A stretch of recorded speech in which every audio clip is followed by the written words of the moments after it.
So let us take a deep breath in and out. In and out. Gracious God, we come to you as the days are slowly getting a little bit longer. They're still way too cold, but we come to you during with thanks for allowing us to continue to gather together even while physically apart.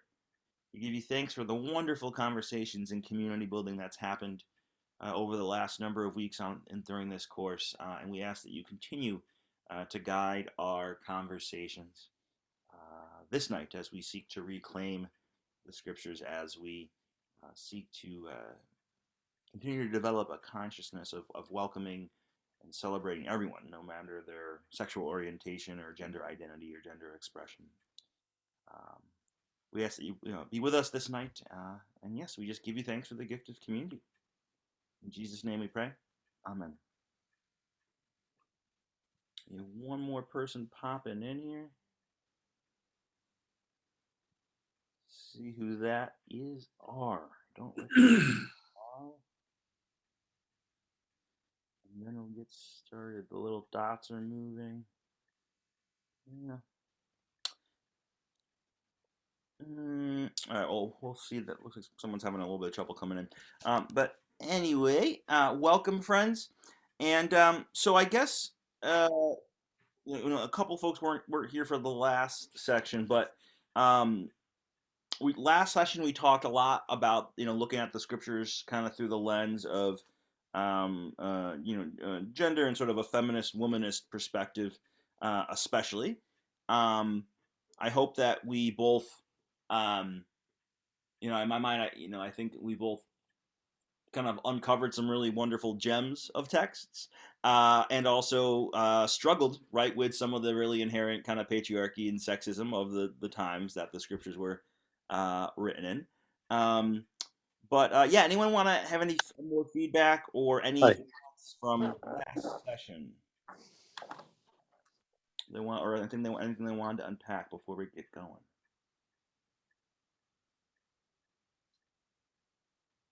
Nothing. Okay. Um. So I think a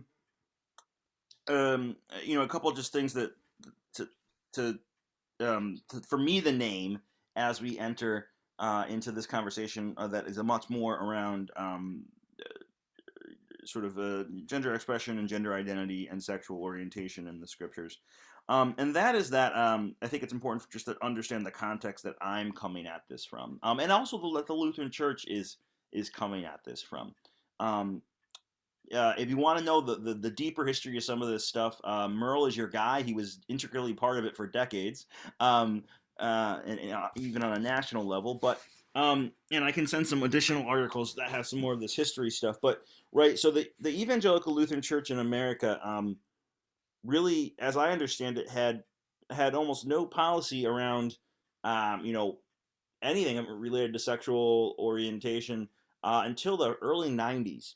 And that's when three seminarians, I believe from Pacific Seminary, Berkeley. yeah, um, uh, decided to apply for ordination, and they were openly gay, and and there was literally no policy in place to say they couldn't be ordained. So they very hastily came up with something called vision and expectations, so to say that they couldn't be ordained.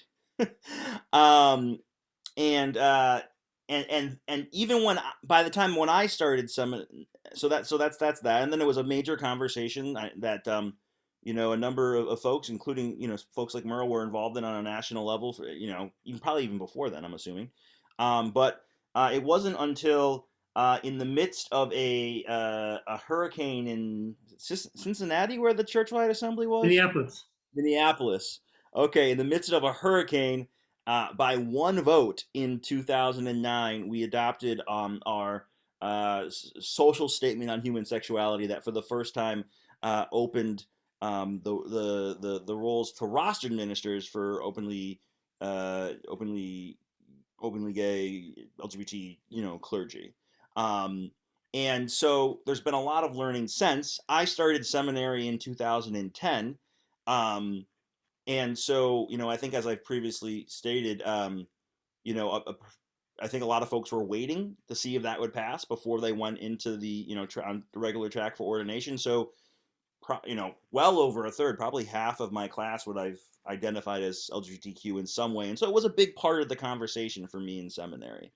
Um, and actually, like, in my and it, my best friend from across the hall was always was regularly a conversation for him, and so it was a very, and also just a lot of this stuff got really grilled into us because right as I started seminary, right, it was when all these churches were leaving the ELCA and over this stuff, and it was a big thing.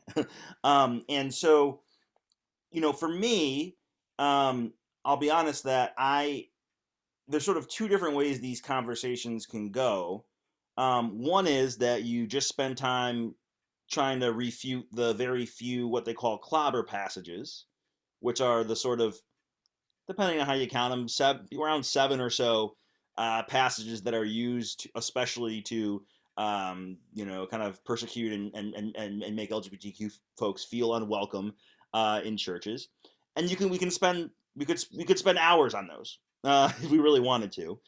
I find that conversation sometimes important, but usually annoying, because on one level I've done that too many times, and also I think that it's just, it can I think as we've been learning throughout this course, the that idea of just picking one Bible verse and sort of just letting that speak for the whole Bible doesn't really work that well. But anyway, we're gonna touch on that stuff a little bit because I'm sure it probably will come up, and how how to work through these texts are probably something that will come up.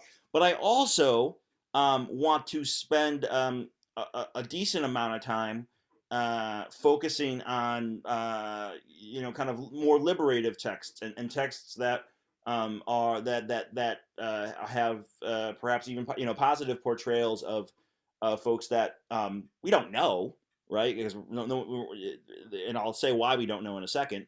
But folks who, in our 21st century terminology, might be, might have turned themselves LGBTQ in some way, that are in the scriptures. So we're going to try to spend more time on the affirming stuff, but we will briefly touch on some of the clobber passages too, and kind of how to work through them. Um, any comments there, and then I want to do one more overarching thing before we super get kind of into some discussion.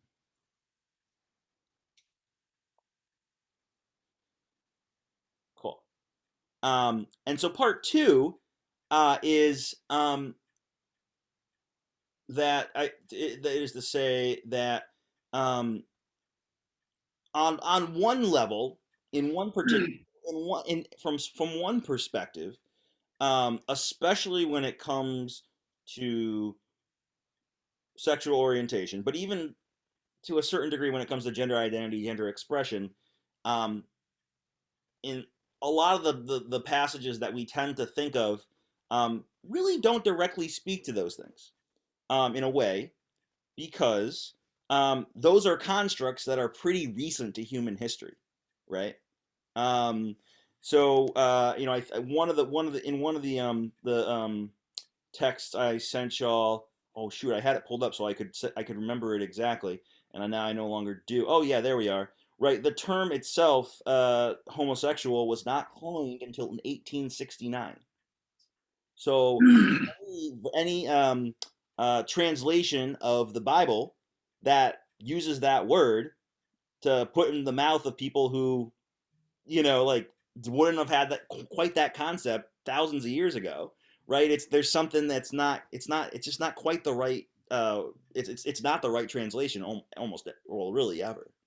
And so and two, right? I mean, even just the last couple years, our understandings of gender identity and gender expression have so radically changed, and we are looking at scriptures that were written in both a predominantly ancient Israelite kind of Hebrew context, and also in a Greco-Roman context, where understandings of gender are completely different than ours, just like understandings of gender are very different in other cultures around the world right now.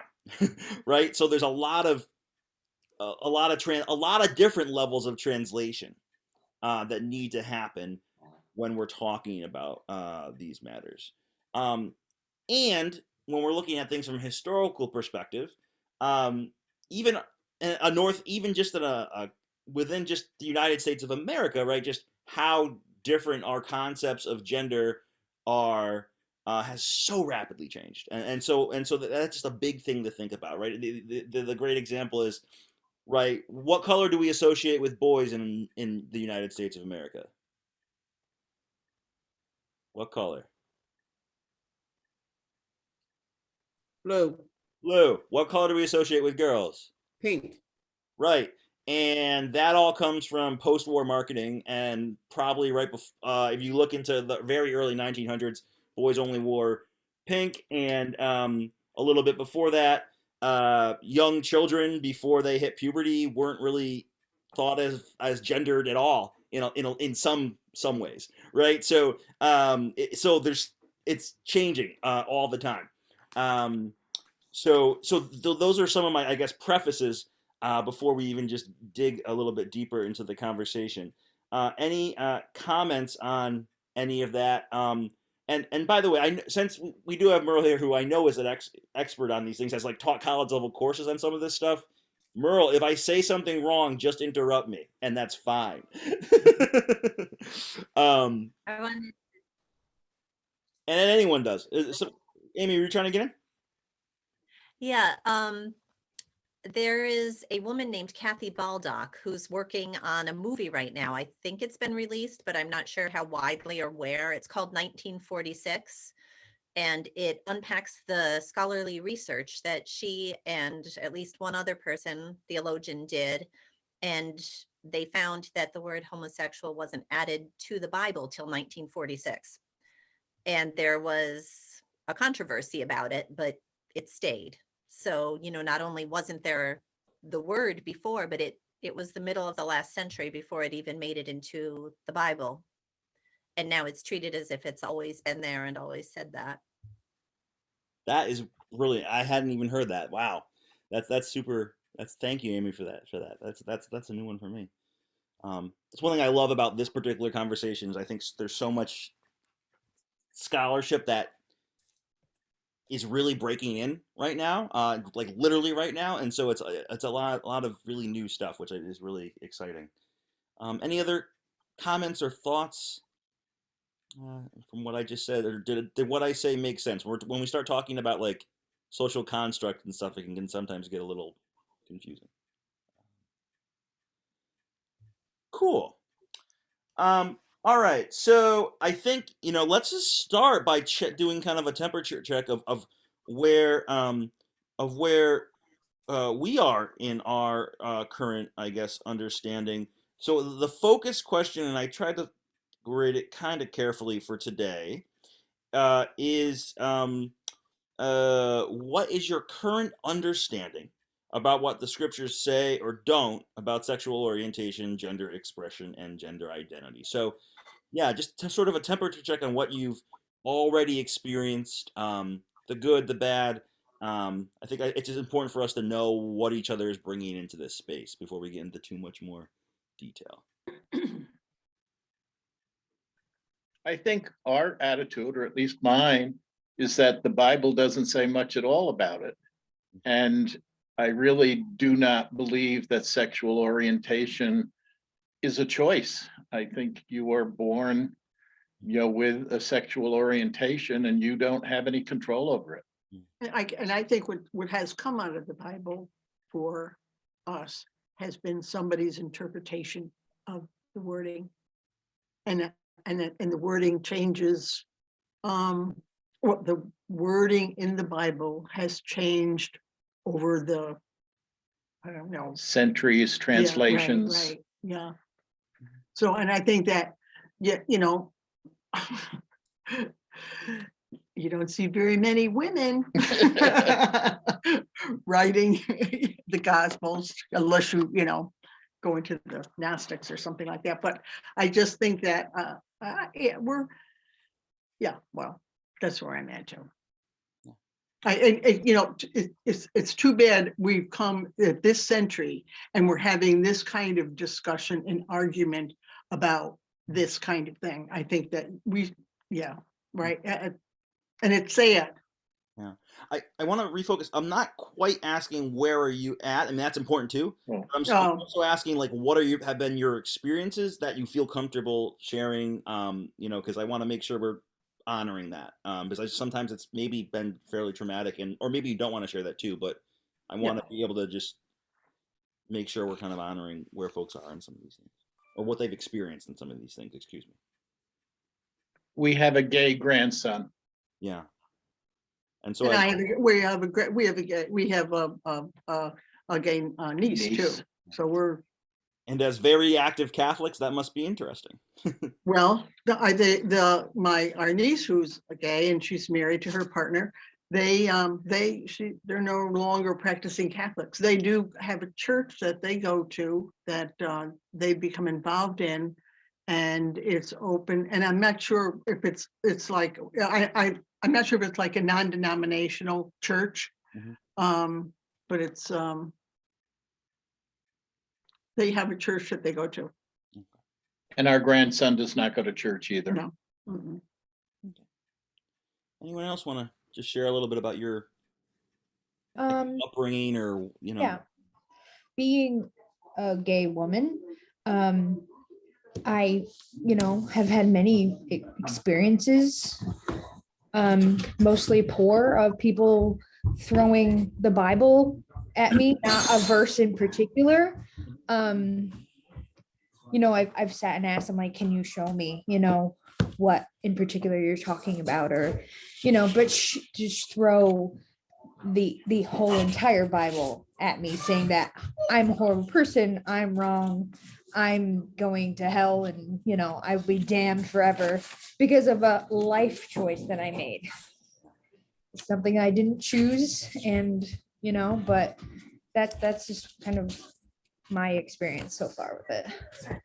Yeah, I'm so sorry that happened. Yeah, and I think my own experience is similar but different. Being raised Catholic and going to Catholic school, even if you didn't understand it when you were younger, you just always got this sense that, like, it was different, therefore it was wrong.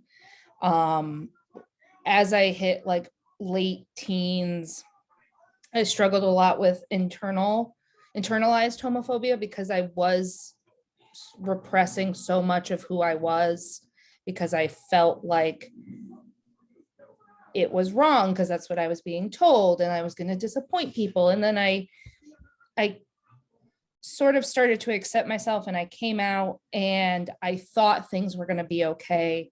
And I lost a lot of relationships that, I thought were really secure. I lost friends. I had a really poor relationship with my parents. And then I, kind of re-looked. I separated myself from the church for a very long time. I didn't go back. And then I started to do my own research and re-look at things, because religion was such a big part of my life that I still felt, for so long, that I still felt like I had a void. Yeah. Even though I felt really hurt by what had happened to me in my experience when I came out. So then I started looking, and I, kind of the things that we had been talking about came up, like lost in translation, looking at the historical content of that time. So it's helped me since then, but it was definitely a struggle when I was younger. Awesome. Thanks for sharing that, Krista. And I'm sorry you've had some of those experiences. Mm-hmm. Anyone else want to offer any experience up that's important to bring. Our family has been affected by some of that. The Catholic church I grew up in was pretty liberal, and we didn't hear a lot about LGBTQ issues, and I didn't really give it a lot of thought. And I started to notice in the church that we most recently had gone to, I think we left 4 or 5 years ago. So within the last 3 years there, suddenly it became like a hot button issue that they were talking about all of the time. And one of my kids came home from youth group really angry. He's straight, but he said, we watched a video about being welcoming to everyone, and it's a lie. And I said, what do you mean it's a lie?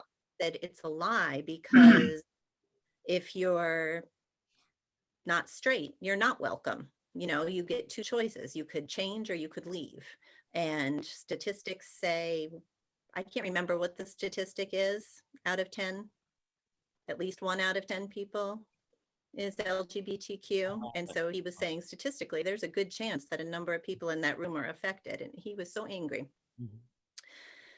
And I had to think more seriously about what I thought when I was told I had to sign a doctrinal statement in order to keep leading an adoption ministry. I apologize if I shared all of this already. No? Okay. Yeah. And I was pretty sure that, you know, you don't choose this. This is who you are, but I wanted to be able to say why I thought this. So I did a bunch of research and found a bunch of really compelling information put out by a Christian pediatrician who's affirming that I had like the evidence that I needed. So I went to the associate pastor, who is also my daughter's husband's father, and told him I can't sign this document and this is why. And we talked about science. I talked about science and he talked about Genesis and in the beginning and, you know, a man and a woman. And I said, but science. And he said, but the Bible. And it was really clear that we weren't going to get anywhere. And I'm going to sort of be seeing him at holidays for the rest of our lives. So I thanked him for his time and said that, okay, thanks for listening. So I stepped down from leading the adoption ministry. One of my 17-year-olds at the time played with the worship team, and he was told that he could no longer play unless he signed the document. Shortly after that, one of my kids came out, and another one of my kids was a worship leader at a small Baptist church in Greenfield. And they found out she skipped church to go to Pride to support her sister. And so they fired her. So, and then I think shortly after that, I was removed from my job teaching at a homeschool co-op. I taught 7th and 8th grade English. And I'd never talked to the kids about LGBTQ issues. There wasn't a place for it in the classroom, but I am pretty outspoken about my views. I was still in the phase where I was going to try to convince the church, like if you understood that kids from non-affirming homes are 8 times more likely to attempt suicide. 7 out of 10 kids from non-affirming homes are homeless within a week out of coming out. After coming out, I thought, like, you guys, this is really bad fruit. Jesus says you'll know them by their fruit. So I was still in this delusional phase where I thought I was going to convince people. And so I was speaking out a lot about these things. And because of that, I got removed from the job teaching, which meant my youngest son lost his peer group. And I know that it's a fraction of what people who are, you know, young kids, older people, any age. I know what I experienced was just a fraction of what LGBTQ people experience just for trying to live their lives. So I'm not trying to make it a story, but it impacted my family greatly, is what I'm trying to say. You know, and multiple members of us identify as LGBTQ. So I think I think everybody didn't even necessarily know that till we came through a process where people could be safe to figure out who they were. Thanks for sharing that, Amy. That's a lot, and I just to be able to lift it up in the group, and yeah, as I've said to a number of other you, I'm as a spokesperson in some way for the church. I'm really sorry you've had some of those experiences. Anyone else want to bring anything that they've experienced just into the space?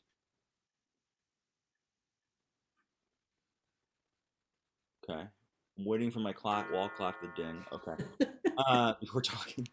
So I wanna I want to start um by as someone who's had all the I guess benefits, you could say, all the privilege of being a church leader as a cisgendered white dude. It's important for me not to just be the only person talking here. And one young theologian who I have found incredibly helpful in working through some of this stuff, especially, I mean, certainly around sexual orientation, but even more around gender identity and expression, is Austin. I don't know how to pronounce Austin's last name. Hart. But this book, Transforming, is a fantastic book, and I really commend it to y'all. And so let's actually just start by listening to one perspective from Austin around gender identity and gender expression in the Bible. One thing I want to note here is that, once again, the categories that we have were not the categories of the time the Bible were written in. And so uncovering some of these stories take a little bit of translation, and it's not perfect. So one of the main, and this is problematic in lots of ways, and I know it's even been offensive to a good friend of mine. One of the categories that folks will often look towards in the Bible, that of people that are talked about, right, are what's usually translated, although it's not really what the word means, as eunuchs, right? Because they were folks who, it's not to say that that calling someone that is transgender or non-binary today, calling them a eunuch, would be in most cases offensive, right? That's not where we're going here, right? But someone who's had gender affirming surgery, right? That's not what we're going. But a lot of times that word was used simply to denote someone who was not in the gender norms of the day, if that makes sense. And so I think Austin themselves is gonna explain that better in a second here. But I did want to say that, because I think that's important to mention. So this is I hope this is the right YouTube video, and if not, it's probably going to be a really good one too. Just talking a little bit about what Austin interprets to be transgender or non-binary characters in the scriptures. My name is Austin. Let's talk about being transgender and Christian. One of the issues the transgender community has always faced is a lack of representation. In the last 10 years or so, we've started seeing ourselves on TV and in movies and in more positive roles than ever before. Right, but some people have still thought, this is a relatively new phenomenon. The truth is that transgender and gender nonconforming people have existed throughout all of human history and on every continent. From King Ashurbanipal of Assyria to Queen Hatshepsut of Egypt, from the Xinjiang people of ancient China to the Two-Spirit people that exist in almost every native tribe in North America. Trans people have always been with us. Joan of Arc is probably the most well-known gender-subverting person that we learn about in the history of Christianity, but there are others. In the last few weeks, we've talked a little bit about Adam, the first human, and how they can be seen as an example of trans representation in the Bible. But this week, we're going to turn a little bit and focus on another group of people that might be considered representative of trans people, and that is the eunuchs. The term eunuch, for those who aren't familiar with it, generally refers to people who are born male but have been castrated. Castration was practiced quite a bit in the societies and cultures that surrounded both the Israelites of the Old Testament and the Christians of the New Testament. So there are several passages that directly relate to how eunuchs should be treated. Before we dive into any specific examples, though, we have to ask the question, how were the eunuchs of ancient times anything like modern-day trans people? The first and most obvious answer is that modern-day trans people may choose to go through gender confirmation surgery, which may include the removal of some reproductive organs, which then means that they won't be able to have biological children. The ability or inability to have biological children in biblical times was a huge part of somebody's identity. Ancient Israelites thought that God's first commandment to be fruitful and multiply was so important that if anything got in the way of that, it was considered disastrous. Therefore, because eunuchs were unable to have children and because they were permanently physically altered, they were considered second-class citizens in a lot of ways. The second thing that the eunuchs of ancient times and modern-day trans people have in common is that we move betwixt and between gender roles. Eunuchs were considered not quite male and not quite female. They were usually allowed in all female spaces, and yet they still retained some of the social privileges of being male. Ancient Israelite society, unfortunately, didn't really like anything that couldn't be considered on one side or the other of a binary. We can see this most obviously in the kashrut laws that talk about what foods are clean and unclean. Things are categorized by what they are and by what they are not. Things like lobsters, which lived underwater but don't have fins like a fish, or bats that fly in the air but don't have feathers like a bird, were strictly out because they weren't easily categorized. Imagine the reaction to a platypus! Most trans people today can relate to the idea of being somewhere in between, whether that's how we see ourselves or how other people see us. And many of us have to deal with the reality that we'll never have biological children, so it's possible that the eunuchs of ancient times have something to say to us here. The first passage we're going to look at that refers to eunuchs is actually only one verse, Deuteronomy chapter 23, verse 1. No one whose testicles are crushed or whose penis is cut off shall be admitted to the assembly of the Lord. Pretty straightforward. This verse comes at the beginning of a whole list of people who may not be admitted into the assembly, including certain foreigners from different neighboring groups and people whose marriages are not approved. Some people have argued that this verse means that eunuchs weren't allowed in the community of Israel as a whole, but it's more likely that it actually meant that eunuchs weren't allowed within the temple, where worship and sacrifice and festivals took place. Does not feeling welcome in church sound familiar to anybody? So this first rule, found in Deuteronomy, was probably written around the time of King Josiah, who ruled right around 600 BCE, at a time when things were going pretty much okay for the Israelite people. That didn't happen very often. The second passage I want to point out was written much later, at a time when the Israelites were exiled in Babylon, and they were trying to figure out what the ideal community would look like if they ever got back home again. The prophet Isaiah helped them imagine what this ideal community would look like. Isaiah says in chapter 56, verses 1 through 8, "Thus says the Lord, maintain justice and do what is right, for soon my salvation will come and my deliverance will be revealed. Happy is the mortal who does this, the one who holds it fast and keeps the Sabbath, not profaning it, and refrains from doing any evil. Do not let the foreigner join to the Lord say, the Lord will surely separate me from his people. And do not let the eunuch say, I am just a dry tree.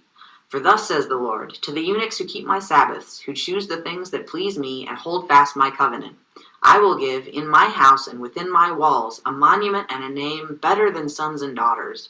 I will give them an everlasting name that shall not be cut off." And this to me is a perfect example of a community coming to understand what it means to worship a God who doesn't love dichotomies and boxes nearly as much as we do. Here we see the very people that were kicked out in those verses from Deuteronomy, the foreigners and the eunuchs, now called by God, called back into the community to participate in the community, just like everybody else. Personally, I find this text really comforting because it's like hearing God saying, hey, you know those moments when you don't feel good enough or where you don't measure up or you feel like you're not worthy of love? Well, I'm not going to let you be alone and exiled. I'm not going to let you think that you're unlovable anymore. I am going to bring you back into the community because you are important. I'm not going to let you be forgotten. So that's why I'm happy identifying with the eunuchs of the Old Testament, and I hope you might have been able to see yourself in them a little bit too. Next week, we're going to be talking about eunuchs in the New Testament, so I hope we'll see you back here next Wednesday. Peace, everybody. Hello, world. It's Austin. Stop. Hello, world. It's Austin. Let's talk about being man. transgender and Christian. Always This week's stopping video the is a videos short one on a difficult. short piece of writing. There we go. Okay. So the reason I led with that was not because in my mind, talking about the unit characters in the Bible is the most important, but it is to say, remember last week when we were talking a little bit about feminist interpretations and how, for those that were here, and we're talking about how it was hard to push back against the scriptures sometimes. Literally, the scriptures push back against the scriptures sometimes, right? In this particular, this is a great example of how much later on, what I think that's probably would be one of the later people in the school of the Isaiah as a prophet pushes back against earlier rules in Deuteronomy, and tries to put forward a more liberative voice. So in my mind, some of this work is kind of retranslating, uncovering. Sometimes maybe we do need to push back a little bit, and that's okay because the Bible itself does it at times. So let's pause there and unpack that. Was that a helpful? Was there anything that struck y'all as useful, or maybe even not useful in Austin's perspective?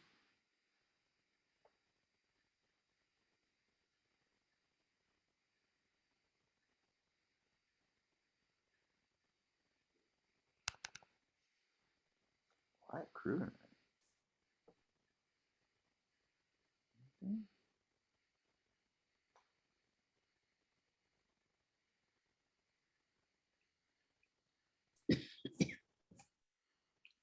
You're muted. You're muted, John.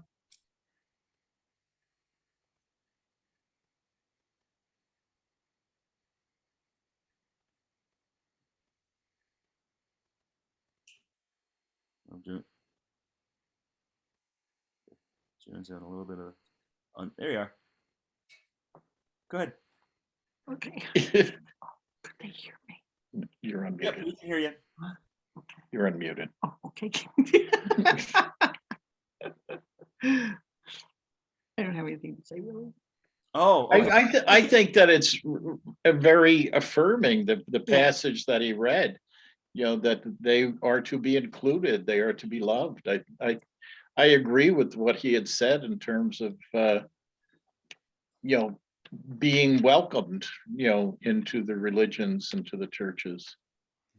Yes, but but this is what, Isaiah, or what he was interpreting from what Isaiah said. But, my contention now is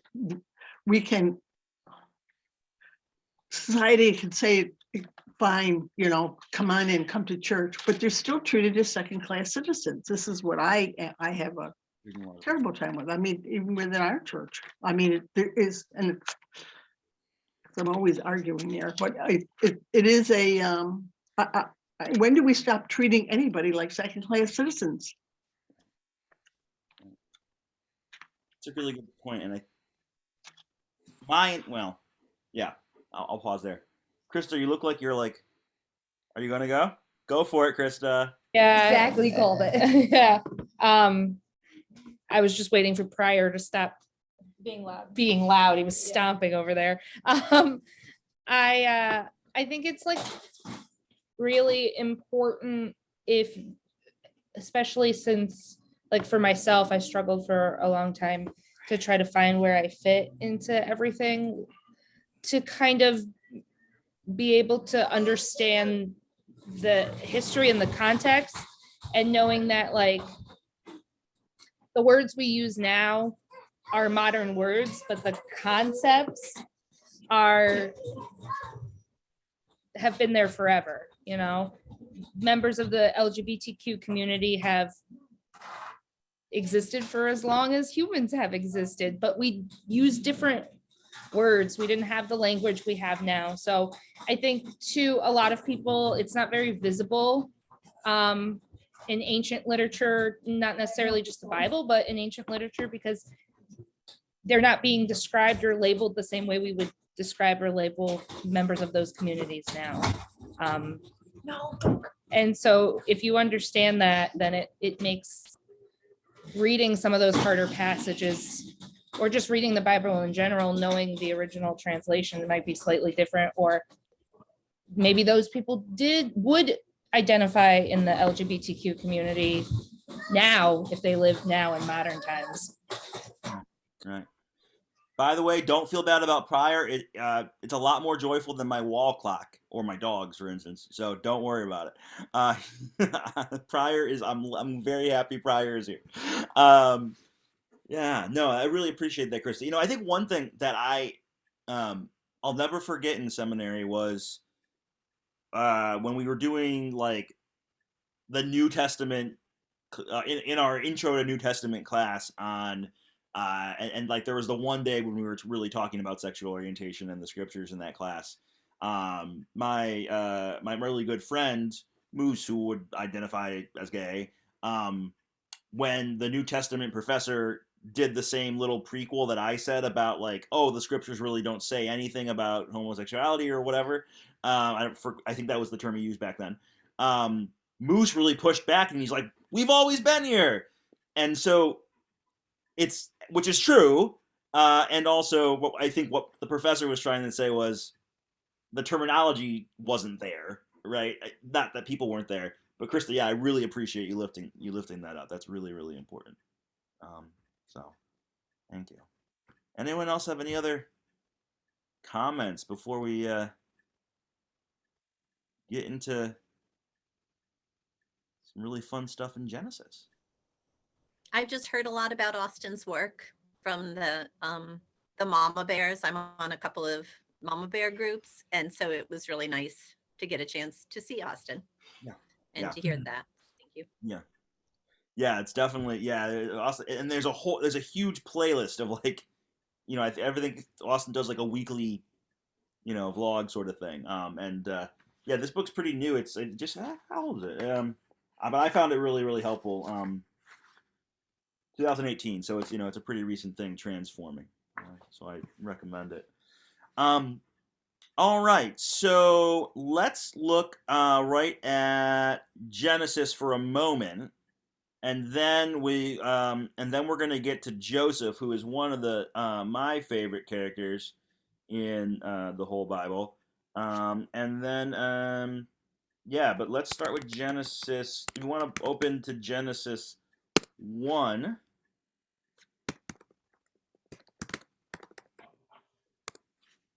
See if I can. I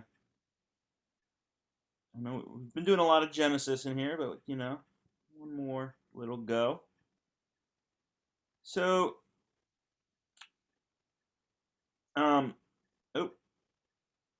this things are moving around like crazy. Okay, so we've talked previously about the two different creation stories, and one of the things that the passages that are often used to it's not really one of the official 7 clobber passages, but sometimes is often used is right Adam and Eve and Genesis 2. One thing that's important to mention is that let me find out, where am I going here? Genesis 1. So this word, humankind. Then God said, let us make humankind in our image, according to our likeness, and let them have dominion over the fish of the sea and over the birds of the air. Blah, blah, blah. The dominion thing, we don't like. I know we don't like the dominion thing. We talked about that a couple weeks ago. But so God created humankind in His image, in the image of God He created them. Male and female He created them. The word humankind itself, that's Adam, right? Adam, just like Adam, is proper noun later on, and so in my mind, this is what Austin was talking about. I don't know Austin's pronouns. I'm really sorry about that. Austin mentioned how how this can be a really affirming text in that the first creation story has humankind being created in a kind of a non-binary and there's an R there and kind of in a way in my mind it kind of crossed the gender spectrum. So that's one thing that I think is kind of an interesting concept. Any reactions to that or thoughts on that before we get into Joseph?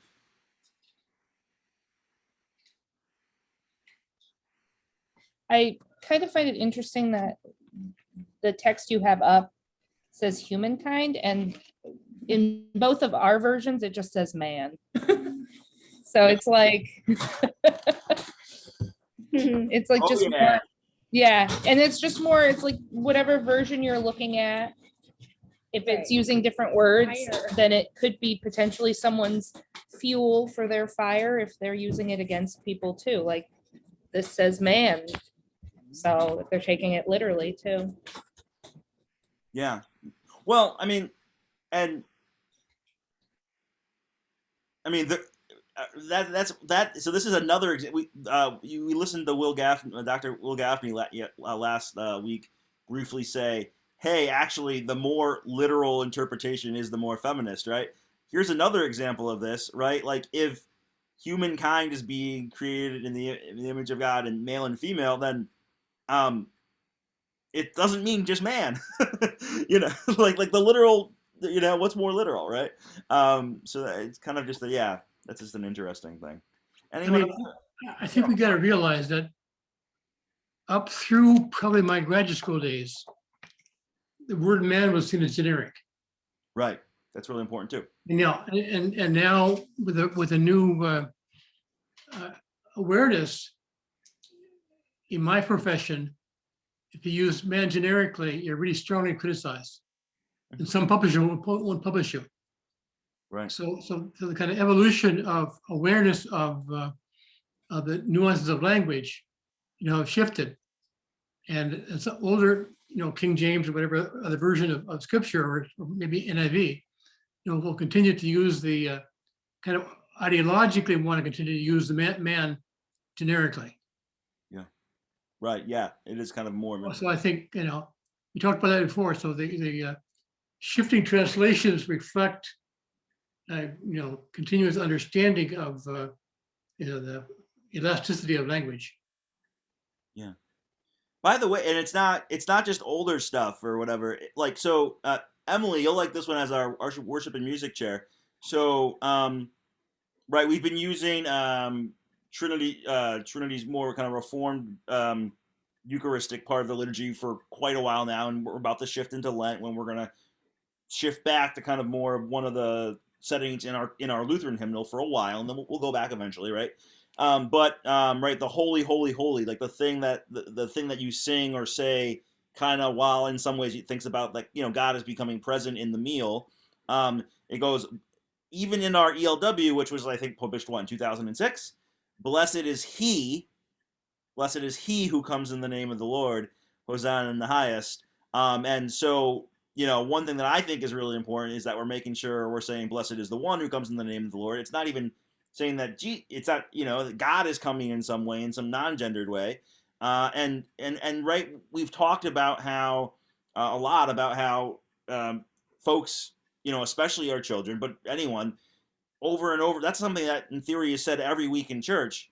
It sticks in there. You soak it up, right? Like I would love it if I see Pryor bouncing in the background, right? Like if he grew up in a concept of where that God was of all reflected in all genders, just like actually I think the scriptures actually say, like we talked about last week, and we didn't automatically go to the he.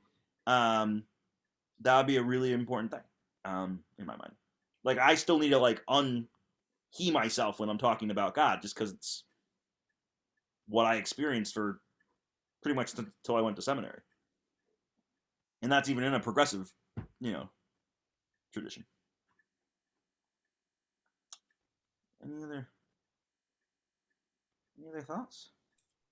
Well, does that become a little confusing when you think of Jesus as being the human God and Jesus was a male? He was a he. This is important, right? So, now we're getting to Jesus. All right, Jesus and gender. So, I think that, so for me personally, and this is complicated because it's also important to emphasize that Jesus was fully human and fully divine, right? I think as a human being, Jesus would be identified as a male. I mean, that's there. And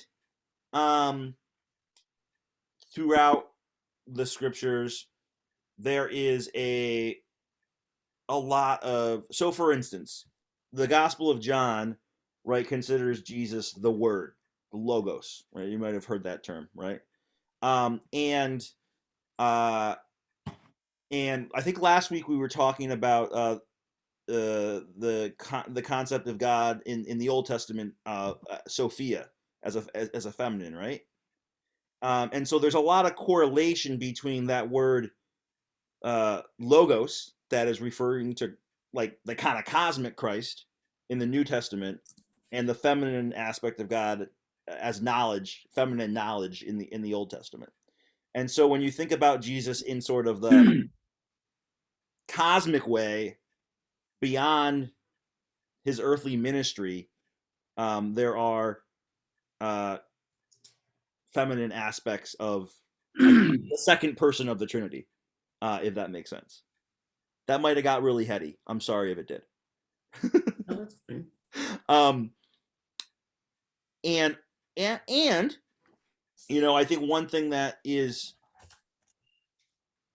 that we don't that we often don't think about too is that Jesus, again and again and again and again, you know, we have no there's, I don't think there's anything that would speak in any way, in any direction at all about, like, say, Jesus' sexual orientation or something like that, right?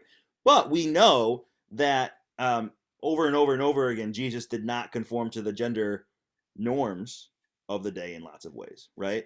You know, his comfort with you know, so closely associating with women, and that weren't part of his family, right? The fact that Jesus wasn't, one thing I read relatively recently was saying the fact that Jesus wasn't married at his age, right? 30-ish is like pretty old in that day and age, right? Would have meant either he was too poor to afford to be married, which also is probably likely a case from other parts of the scripture, or, you know, or he didn't want to be married, right? Like, it was very atypical. So there's a lot in Jesus' ministry that would point to breaking of gendered norms at the time, without, you know, I don't know, does that make sense? I'm not saying here that Jesus was trans or gay or anything like that. There's evidence isn't in the scriptures, but there you know, plenty of evidence of not sticking to the rule book, I guess you could say. Yeah. Okay. Let's do Joseph. Joseph is awesome. It's a dress. It's not a dream coat. All right. So I'm going to directly, I think I'm going to who here had an opportunity to read that particular, okay, so a number of y'all did. So we're going to kind of just work through it directly, because I think it's just, I hadn't, this was kind of new to me. I hadn't read this before I started researching for this course. And I think it's just, it really shows how once you actually start looking at the original language, you know, how interesting it can get. So let me see here. I got the right one. Okay. So this is the key. So what do y'all remember about Joseph before we go into this? Actually, let me stop sharing for a second. What do y'all remember about Joseph in general? People that maybe didn't read that article already. What's the deal with Joseph? His Technicolor coat. I've never seen the musical, by the way. That's what that, I know nothing about it. But I hear it's great. I think it's one of Jill's favorites. For those that don't know. It is. Yeah, It's great. It's yeah. Okay. Fun show. Cool. Well, he was the favorite son. Mhm. His brothers were jealous. they were going to kill him. Instead, they sold him into slavery in Egypt. You know, he becomes a prophet for the Pharaoh. Because he can interpret dreams. Yeah. Yep. Yeah, absolutely. Yeah, so those are the basics, right? So that's how the people of Israel get to Egypt, right? You know, it kind of, it's the Joseph is the sort of the last generation that, you know, kind of near the tail end of Genesis, right? And then by the time we get to Exodus is when, you know, a couple generations later, and when the people of Israel are enslaved. So actually, yeah. So we'll do it by just looking at the scriptures themselves. So if you have a Bible in front of you, turn to Genesis 37.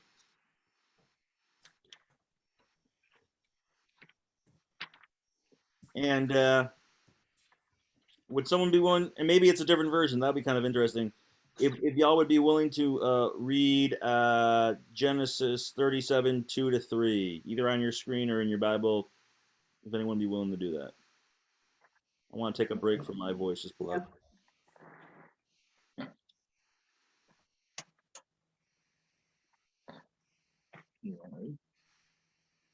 You just want one, you just want two read, 2 and 3? 2 and 3. Okay, I can do that. Mine is a Jerusalem Bible. Okay.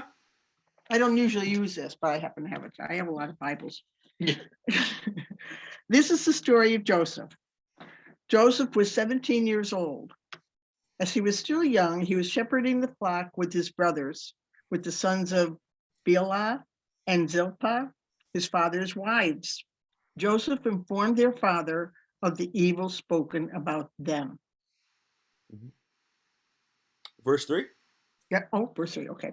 Israel loved Joseph more than all his other sons, for he was a son of his old age, and he had a coat with long sleeves made for him. But his brothers, seeing how his father loved him more than all his other sons, came to hate him so much that they could not say a civil word to him. All right, let's pause there. So, so there's a few things about this that are that this is why, you know, this particular wait, that's the wrong one. Why this particular author, who is Rabbi Danya, talks about, you know, really thinks about the sort of the non-conforming aspect of Joseph. So, so number one, there's something it's kind of strange here that Joseph is considered a youth at the age of 17. Right. Once again, that's not, you know, youthful in appearance is not, you know, you wouldn't normally associate with folks in their late teens in that time. But the most interesting thing, but there's, you know, and then right, from a Jewish perspective, right, they have centuries upon centuries of kind of recorded interpretation and talking back and forth, right? And so one thing that we don't have as Christians is, you know, this rabbi can look at some of that interpretation and it shows how throughout, you know, a lot of history, the midrash of it, you know, was talking about, like, why would you call him young? It doesn't really make much sense. You know, so that's a big thing.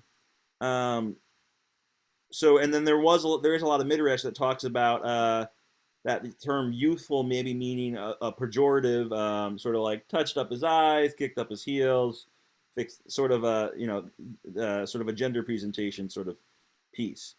But the key thing is in is the striped tunic or colored cloak or rainbow coat or whatever it is, and there's that word only appears one other time in the whole Bible, and that is in 2 Samuel 13:18.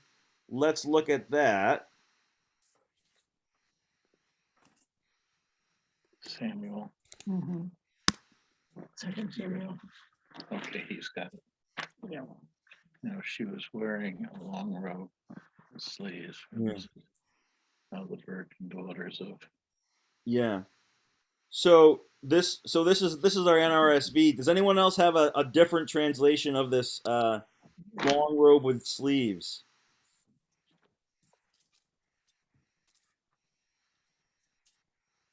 Yeah. What do other folks got? Well, I had the coat with the long sleeves. Hmm. Mine said long, Joseph's coat, right? Second. That was in Genesis Samuel. stuff. How are the translations? Samuel 18. So, I opened go ahead. I opened to the NIV. I was just opening it Mhm. on my phone, and that's what came up. And in both the verse about Joseph and the verse in 2 Samuel, it says ornate robe.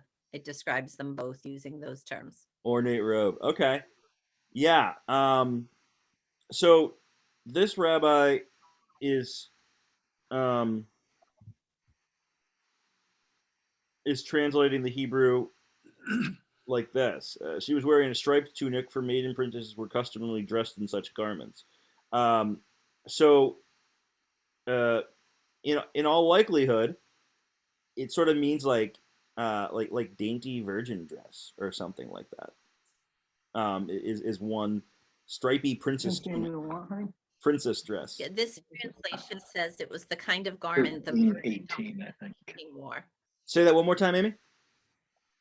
It says it was the kind of garment the virgin daughters of the king wore. Yeah. Right. 13. Eight. And then, I'm sorry, where did you get that from? Oh, the soldier. The kind of daughter, where did that come from? That translation? That's NIV. Are you asking me? That was NIV. Yes, Long sleeve gown. and it says what? It refers to them both as ornate robes. They were each wearing an ornate robe. And Right. in 2 Samuel, it says, so this servant put her out and bolted the door for her. She was wearing an ornate robe, for this was the kind of garment the virgin daughters of the Okay. yeah. So, it depends on translation a lot, right? So it's just kind of that's really interesting that was in the footnotes of the NIV. I usually think of the NIV as not as open-minded about some things, but It's okay. not even in the footnotes. It's part of the text. Oh, it's part of the text. Okay, wow. Yeah, verse 18. Okay, wow. All right. They're in two different spots in the Bible, right? You're saying one is in a whole other spot in the Bible, correct? Or no? We read the verse about Joseph, and it described him in the NIV as wearing an ornate robe. And then in the verse about Samuel, it also calls the girl was wearing an ornate robe, the type of garment the virgin. Right. So they're like two different spots in the Bible. They're not saying that he was wearing a dainty robe. They're saying that the girl, it's Samuel was wearing the dainty robe, correct? The woman is wearing the robe that is the type. I think the point is that it's the same word that's only used twice in the entire Bible. In other places, they might talk about a coat or a dress or a tunic. Right. But the only times that it's used in the Bible, this particular translation that NIV has chosen to translate as ornate robe, it's used to describe Joseph's coat, and it's used to describe this girl's dress. And verse 18 in the NIV goes further to say it's the type of garment virgin daughters of the king wore. Yeah. Now, this also is not to say that I am claiming that, Joseph as a character would have definitely identified as a transgender person or something like that today. That's not what I'm saying here, though, is that there's that, and then there's even, I'll go into one more piece. There is certainly some textual evidence that would indicate that Joseph, in a number of ways, was gender non-conforming, perhaps in our 21st century language. He sounds fancy. Yeah. extra, I think, is what the article describe how the article described Joseph. So one other thing that we don't need to go into too much more detail, because I do want to briefly touch on one of our fun clobber passages, and by fun I really mean not fun, but it's worth checking on. There's a number of verses. There's one other word that's used to describe Joseph, that in Genesis 39:6. So let's look at this version. So now Joseph was handsome and good looking.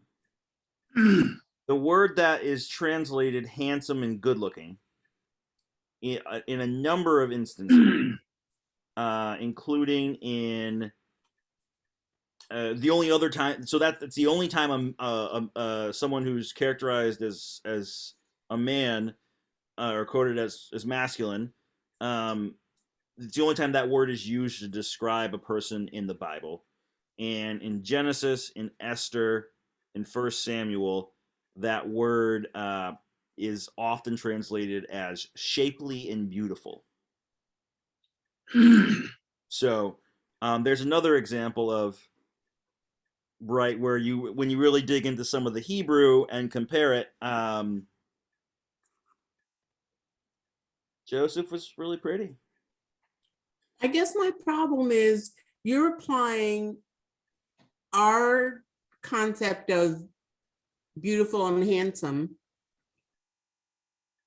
to something that was centuries old. So to say that Joseph was beautiful back then probably doesn't mean the same thing as you saying beautiful now. I mean, I think the implication is to put today into yesterday, way yesterday. Mm-hmm. I mean, I've seen, I see beautiful as being either male or female, and of course, but right in current English language, to say handsome sort of still denotes sort of a masculine good looks, generally speaking, in 21st century English. No, I feel like we're reaching a little bit, personally. I mean, the point the author's trying to make is that a word that is usually translated, not usually, almost always translated as feminine beauty in some way,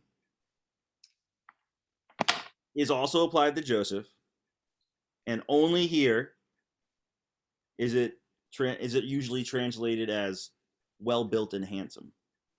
Now, for me, this once again, I do not to I think you're right in part, Carly, right, to sort of get into too much detail about the gender identity or gender expression of a character in a story, right? There's no, this is really early on. This is very, there's not. We're kind of more in myth land, right, than later in the Old Testament, where there's a lot of historical evidence for, the people that are named being like physical, real life people. I think the main point to say here, and I want to hear what people think about this, is that there are many positive aspects of characters that did not conform to the gender stereotypes of their day, that are put forward in really positive and liberating ways. Joseph maybe is an example of that. Maybe it's a stretch. That's fine. we have, we talked about how, the eunuch piece earlier on too, right? And we could go into some more detail about some similar characters in the New Testament. But that in a general way is sort of there. And if you're someone, especially if you're someone that has been excluded from faith communities, or has been, has had the Bible used against you like that, or as someone who feels like you've been written out of Christian or biblical history or whatever, that can be an affirming story. Not all that different than, right, if you are a poor person and you read these texts about people who are poor, leading, in a very positive light, that can also be affirming. I don't know if I made any sense there. Yeah, Go for it. no, that's okay. Do you want to go first, Amy? No, go ahead and then I'll. Okay. I think, oh my gosh, I just lost my train of thought now. I think what you were saying about like someone reading it and finding it affirming. I think if we look at it and say, personally, I feel like if you look at it and say, like, whether you believe that certain interpretation or not, if that is how someone is interpreting it in order to be affirmed, like, it's almost like we would then invalidate their experiences. And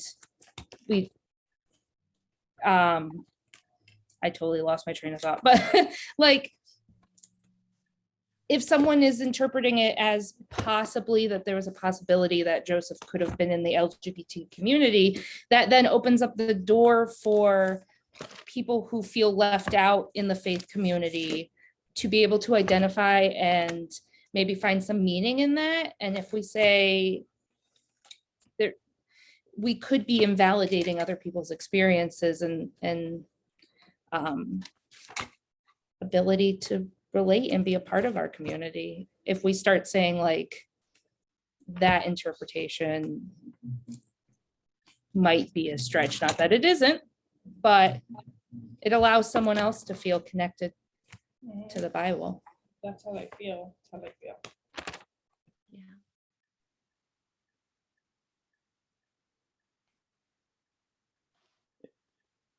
Anyone else have any other commentary on this? Your thoughts on this? What I was going to comment on, I know the question was, isn't that a stretch? Are we reading too much into it?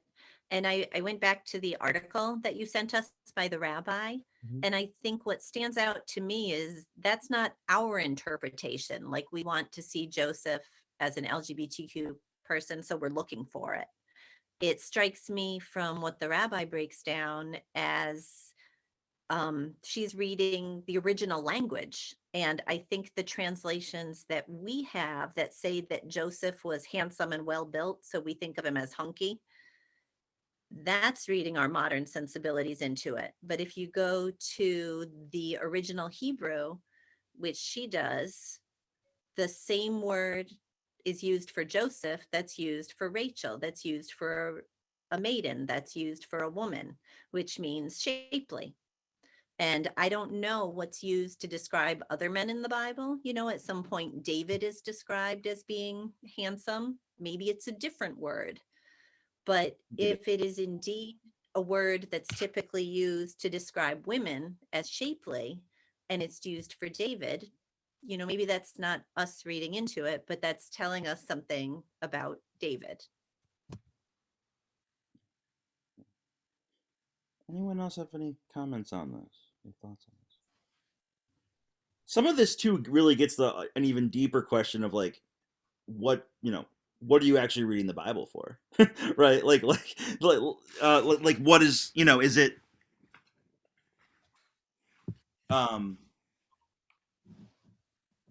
it does it, is it, if you're in the, and there might, right, so, like, so here's as an example, right, that I guess to go back to the Genesis piece, that literally that same passage 2 weeks ago when we were thinking about things from an environmental perspective, and it talked about dominion and putting human beings kind of above the rest of creation, that we did not find uh, super helpful for our context.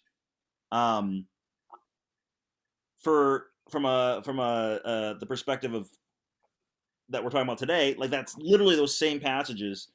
Depending on how you translate and everything else, can be very affirming. So I don't, for me personally here, it's not, once again, to try to make definitive statements about characters that existed thousands of years ago, but just to show you some possible ways and tools of reclaiming the scriptures, for whatever perspective, you might want to bring. I think in the end, I think it was last week I talked about, from a Lutheran perspective, you read the Bible as either law or gospel, and in my mind, gospel is essentially affirming that God loves you for exactly who you are, no matter who you are, and that's that feels like gospel, to me, especially for someone that maybe was felt excluded.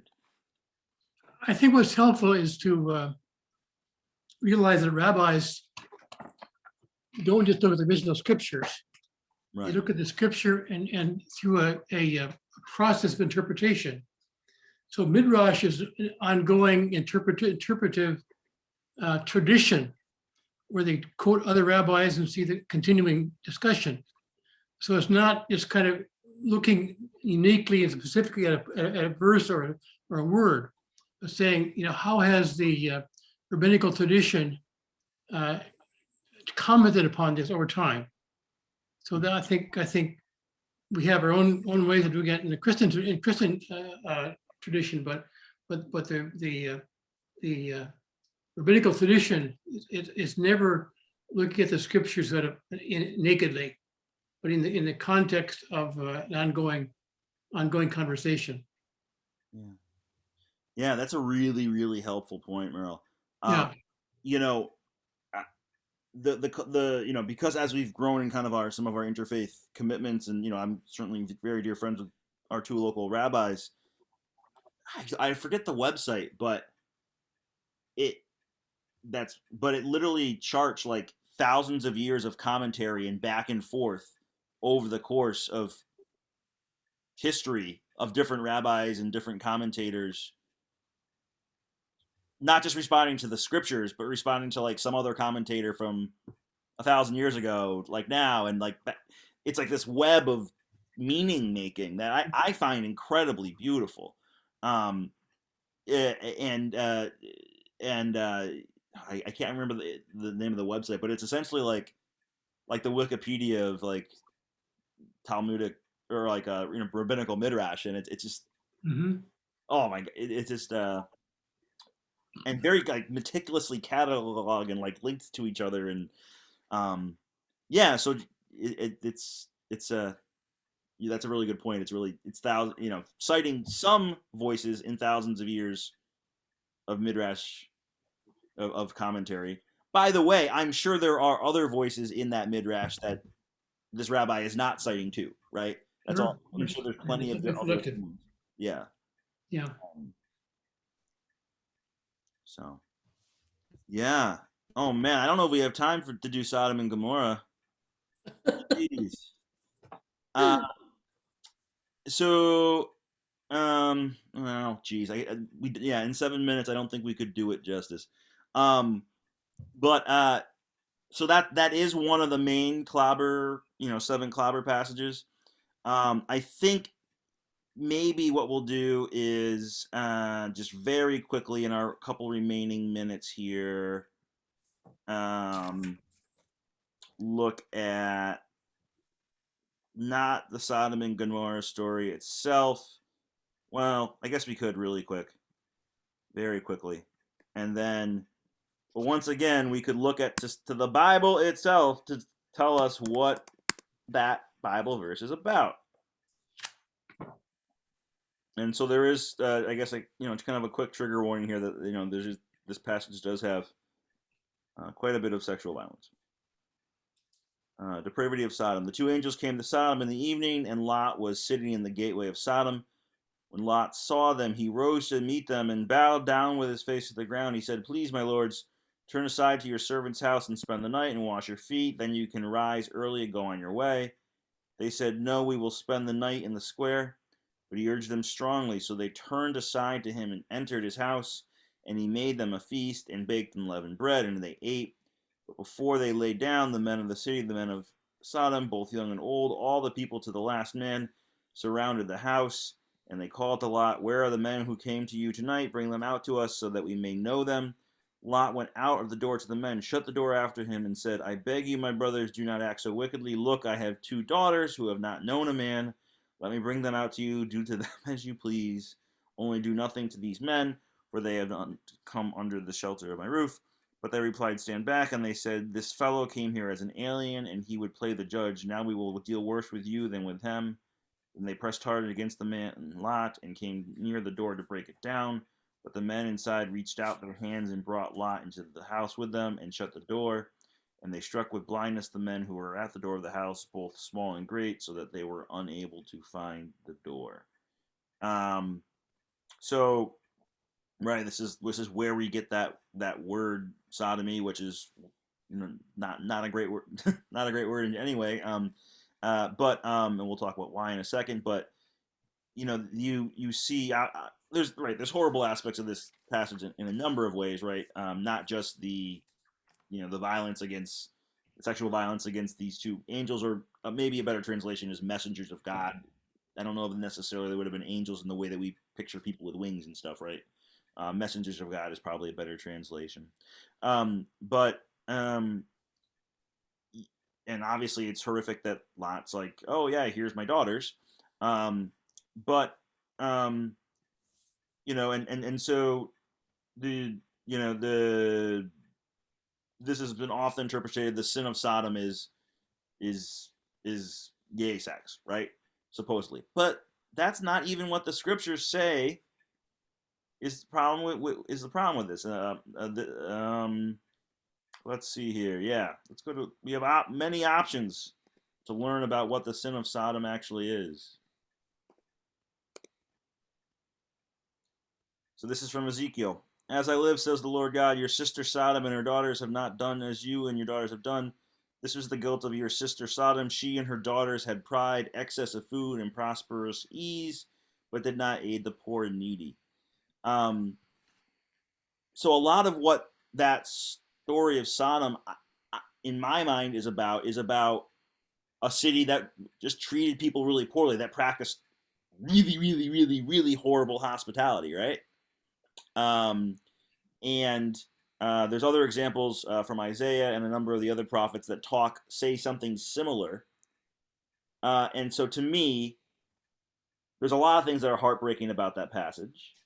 But one thing that's especially heartbreaking about that passage is that a passage that I think at its best is trying to talk about the importance of being welcoming and hospitable to strangers is used to make people feel unwelcome, right? Is one of the clobber passages. So it literally flipped on its head in a way, from my perspective. The same thing happens in Romans too. I don't know if we have time to do Romans, but I think the Romans passage with some of y'all a couple times. Any comments on that? I went through that really fast.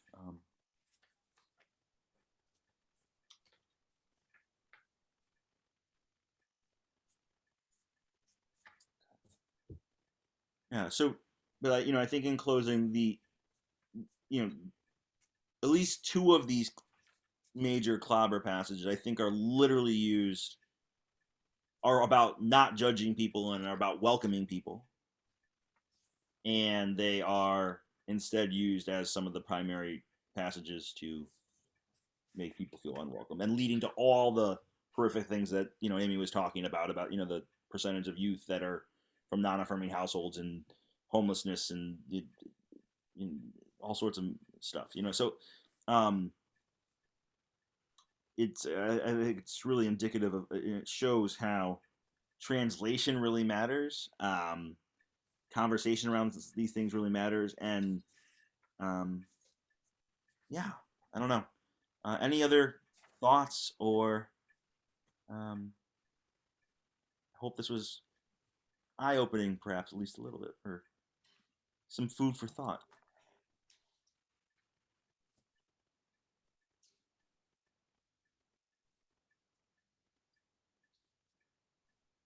Are y'all just like hanging out, reading Bibles all night long, Heather, Krista, and Emily, or like, you see how flipping through trying to find stuff? That's kind of cool.